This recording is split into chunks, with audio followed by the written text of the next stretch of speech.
안녕, 야루로 대장이야. 오늘 소개할 내용은 새롭게 갱신된 일본 로스트 미디어 빙산 가장 밑에 위치한 로로짱에 관한 내용이야. 조금 어두운 이야기니까 내성이 없다면 시청에 유의하고, 그럼 바로 시작할게. 로로짱은 1999년생으로 2012년부터 활동했던 일본의 14살 스트리머였어. 그녀는 트위터와 일본의 인터넷 방송 플랫폼을 통해 활동했는데, 특이하게도 얼굴은 한 번도 제대로 공개하지 않았지. 항상 마스크를 쓰거나 카메라 각도를 조정해서 철저히 정체를 숨기고 있었어. 라이브 방송에서는 주로 피아노 연주나 노래, 일상에 관련된 이야기를 했었다고 하는데, 이게 점점 자극적으로 변해 고속도로를 가로지르거나 높은 건물 가장자리에 올라가는 등 위험한 행동들을 했다고 해.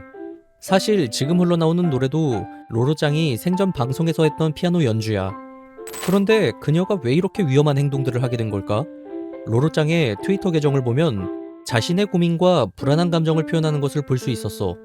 이렇게 위험한 상태였음에도 그녀의 라이브에서는 로로짱을 부추기는 듯한 채팅을 치는 사람들이 있었고, 그러다 결국 2013년 11월 24일 로로짱은 방송 도중 아주 위험한 결정을 내리고 말았지.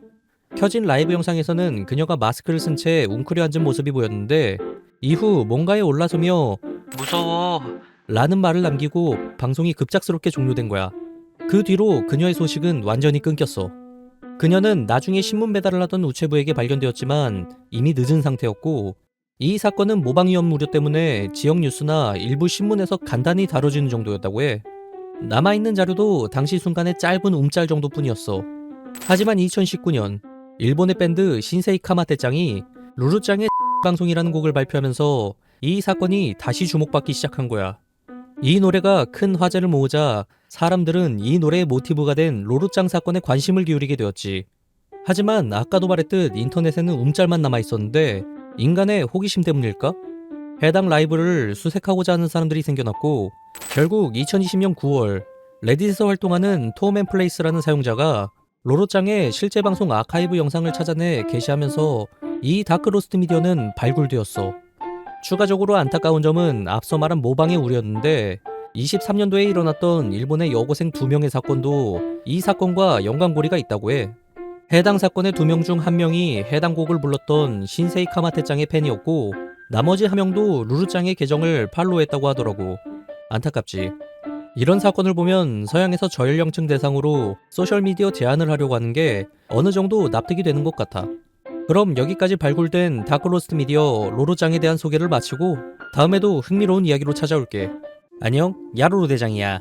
오늘 소개하는 내용은 대한민국을 대표하는 로스트 미디어 중 하나인 흑오이에 대한 내용이야. 이번 내용은 정치적인 내용들이 담겨져 있지만 단순히 하나의 사건으로 봐주길 바라고, 그럼 바로 시작할게. 때는 바야흐로 2002년 대통령 선거 시즌. 당시 한나라당 후보였던 이회창 후보는 경쟁자였던 노무현 후보보다 서민 이미지가 약하다는 지적을 많이 받았다고 해. 그러다 보니 서민 친화적 이미지를 얻으려고 여기저기 시장을 다니면서 소주도 마시고 김치찌개도 먹고 아주 열심히 애를 썼었지.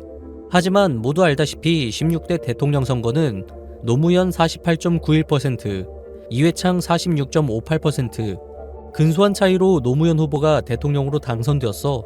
그렇게 이회창 후보의 유세운동은 잊혀지는가 싶었는데, 시간이 흘러 2010년 전후 인터넷에서 아주 이상한 소문이 돌기 시작해.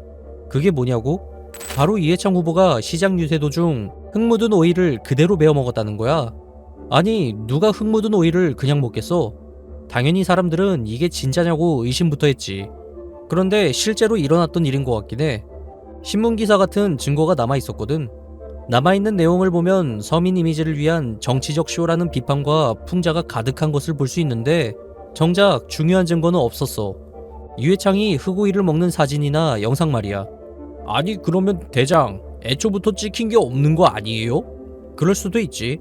그런데 몇 년 동안 인터넷에서 입방아에 오르며 나 분명히 그 뉴스 봤어, 사진도 봤는데? 이런 식으로 봤다는 사람들이 많았거든. 목격담이 이렇게나 많은데 어떻게 영상이 없지? 이렇다 보니 사람들의 궁금증은 점점 커지기 시작했어. 그러면서 이 흑오이 사건은 그냥 선거 해프닝에서 벗어나 대한민국을 대표하는 로스트 미디어가 돼버린 거지. 그렇다면 이대로는 못 찾는 걸까? 결론부터 말하자면 아직 못 찾긴 했어. 하지만 어쩌면 가장 진실에 접근했다고 볼 수 있는 내용이 있는데 2024년 2월 9일 한 인터넷 커뮤니티에서 로스트 미디어를 연재하던 까르르까르기라는 유저가 흑오이에 대해 조사하기 시작했고 이 과정에서 꽤 흥미로운 기록을 찾았다고 해. 바로 2002년 4월 10일 인천 9월 농산물 도매시장에서 이회창 후보가 유세를 했다는 기록과 그날의 뉴스 영상에서 이회창 후보가 실제로 오이를 손에 들고 있는 장면까지 찾아낸 거야. 그래서 이제 찾았나 싶었지만 안타깝게도 그 영상에서 흙 묻은 오이를 먹는 장면은 없었어. 딱 중요한 그 부분만 쏙 빠진 거지. 결국 그날이 아마도 흑오이 사건의 진짜 현장일 거라는 추측만 남았지. 하지만 정황상 높은 확률로 흑오이일 것이라고 보는 사람이 꽤 많아. 그리고 만약에 이 장면이 진짜 흑오이가 맞다면 기존에 알려졌던 2002년 5월 16일 가락시장이 아닌 2002년 4월 10일 인천 9월 농산물 도매시장에 대선이 아닌 대선 후보 유세를 위해 간 것이기에 아마 이런 다른 정보 때문에 수색의 난항을 겪었던 게 아닐까 싶어. 진실은 과연 뭘까? 이것도 다른 로스트 미디어처럼 언젠가는 밝혀지겠지? 마지막으로 한 가지 추가로 덧붙이자면 일반적으로 흑오이 검색하면 나오는 이회창이 오이 먹는 짤은 붕어빵을 먹던 사진에 오이를 합성한 거니까 이게 흑오이 아니야? 라고 혼동하지 않길 바래. 그럼 여기까지 한국을 대표하는 로스트 미디어 흑오이에 대한 내용은 마치고 재밌게 봤다면 좋아요, 댓글, 구독 부탁할게. 안녕, 야로로 대장이야. 2022년 한국에 비극적인 일이 일어났었지. 바로 할로윈에 벌어진 이태원 사고. 수많은 인파가 통제되지 않은 좁은 골목에 몰려 발생한 참사야. 그런데 일본에도 이와 비슷한 사고가 있었어. 바로 오늘 소개하는 일본 다크로스트 미디어 아카시 불꽃축제 압사 사고야. 2001년 7월 21일 일본 효고현 아카시시 오쿠라 해변에서 제32회 아카시 시민 여름축제가 열렸어. 모래사장에서 드넓은 바다와 함께 여름의 불꽃놀이를 본다? 당연히 인파는 몰릴 수밖에 없었지. 그렇게 모인 인파는 약 13만 명. 웬만한 도시 인구가 해안가라는 한정된 공간에 계속 모였던 거야. 이후 시간이 되자 펑펑 소리와 함께 하늘에 형형색색 불꽃들이 가득 찼고 이때까지만 해도 별 문제 없이 모두 축제를 즐겼었어. 하지만 이후 비극이 시작되었지. 자, 생각해보자. 행사가 시작되기 전에 사람들이 한 번에 들어오지 않고 자리를 잡거나 먼 곳에서 오거나 다양한 이유로 나눠서 방문했을 거 아니야? 그런데 메인 이벤트가 끝나면 일제히 돌아가겠지. 서울 불꽃축제를 경험해온 사람은 이게 무슨 말인지 알 거야. 그런데 문제는 지도를 보면 알겠지만 오쿠라 해변에서 전철역까지 가는 길이 JR 아사기역 남쪽 출구로 이어지는 비좁은 육교 하나뿐이었어. 이제 상황이 대충 짐작하겠지? 몰린 인파로 인해 저 육교 안에는 사람이 가득 찼었고 병목 현상으로 인해 옴짝달싹하지도 못했다고 해. 인터넷에 적혀있는 내용을 보면 당시 1제곱미터에 13명에서 15명이 있었다고 하는데 이게 가능하긴 한 건지 상상이 안 가더라고. 이렇게 숨쉬기도 버거울 것 같은 상황에서 누군가 쓰러지자 군중에 의해 몸을 제어할 수 없는 사람들이 그대로 차례차례 쓰러지기 시작했어. 이후 엄청난 압박에 사람들은 숨도 쉴 수 없었고 그렇게 한두 명 생을 마감했지. 결국 이 끔찍한 사고로 인해 11명이 숨지고 183명의 부상자가 발생해. 이후 조사에서 밝혀진 원인을 보면 이 사고는 명백한 인재였어. 왜냐면 약 7개월 전인 2000년 12월 31일 같은 장소에서 했던 21세기 맞이 카운트다운 불꽃축제 행사에서도 부상자가 발생했었는데 이때는 5만 5천 명의 인파였음에도 부상자가 발생한 반면 약 3배의 인파가 몰린 아카시 불꽃축제는 더욱 사고 확률이 높을 수밖에 없었을 거 아냐? 알면 일어나지 않도록 해야겠지? 그치, 이미 전례가 있으니 생각이 있다면 그랬겠지.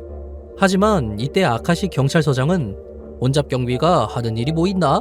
아무것도 안 하잖아? 이런 식의 태도를 보이며 기존에 36명 배치된 인력도 부족한데 20명을 더 감축해서 16명을 배치하는 최악의 수를 둔 거야. 그리고 그 결과 사고와 희생자가 발생한 거지. 그렇다면 관계자들은 처벌을 받았을까? 놀랍게도 최고 책임자인 경찰서장과 부서장은 처벌을 받지 않았다고 해. 물론 시청 직원과 민간 경비회사 쪽 사장은 받았다는데 최고 책임자가 안 받았다니 의아하지? 왜 안 받았을까? 여기서 유족 측 변호사가 했던 말이 있어. 그 비디오만 있었어도 부서장은 유죄 판결을 받았을 것입니다. 비디오 테이프? 그게 뭐지? 바로 사고 당시 육교에는 CCTV가 설치되어 있었고 기록된 비디오 테이프가 있었다는 거야. 이걸 알고 유족 측에서는 경찰 측에 진실 규명을 요구했는데 경찰서장과 부서장은 테이프 같은 건 없습니다 라고 잡아댔지. 그런데 당시 경찰서에 재직했던 경찰관 말로는 제가 비디오 테이프를 부서장에게 제출했습니다.